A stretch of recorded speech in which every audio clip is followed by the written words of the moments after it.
Well, hi everyone, it's Peter here from the Pain Toolkit. Yes, I'm back doing another Pain Toolkit video, and I'm pleased to say I'm doing this afternoon in collaboration with a really nice young physiotherapist called Katie Napton.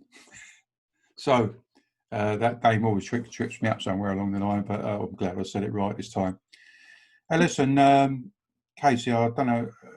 I think what with COVID and stuff like that, I really think that we've moved into a new area now where healthcare professionals have got to talk to patients via telephone or video.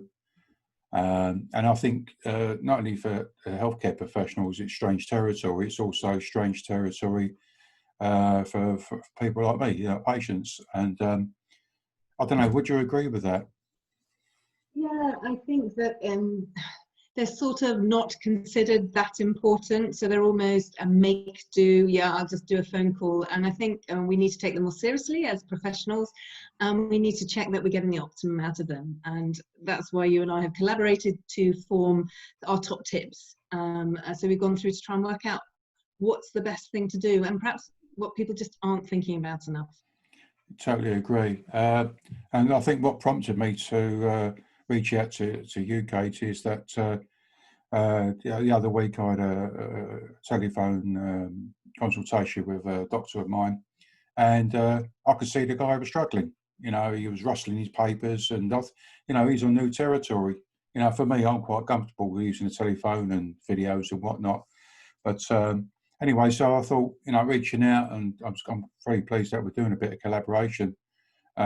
We've come up with some top tips, really, or some guidelines, suggestions, not only for healthcare professionals, but also people with pain and whatnot. So I thought I think what we're doing this first video is to do the one for clinicians. So do you want to sort of give us a bit of, we're going to go through them all of them, there's 10 tips, but do you want to give us a bit of an overview of how you see, like what would be like the main thing to remember for a healthcare professional when they're doing a telephone consultation or video? Yeah, no, absolutely. I mean, obviously, a slight bias towards video and feeling that's perhaps a fuller way of managing it. But if you're having to do a telephone consultation, you want the patient to feel like they've had a proper appointment. So you need to be prepared. You need to have, if you've got information on that patient, probably read it before you speak to them, so they've got an idea that you know who they are, because it makes a huge difference for patients to be put at ease and comfortable and feel that they can share any sort of necessary history with you. Otherwise, it's it could be anyone calling them up. So we need to be really sensible that we confirm we're talking to the right patient, we've got the information to hand, we listen to them. Give the patient a bit of time. We're almost wanting to talk over. We've almost decided what's wrong with them, what we're going to say, what we're going to give them. Actually, no, step back, listen to the patient and check that you explain things clearly. And I think what I've really learned, because I've been around a while now, is that actually, what does the patient want to get out of that appointment? So ask them.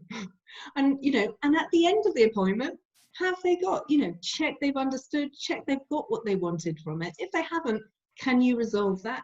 If it means no, well, then you need to make steps that perhaps referring them on or whatever is required.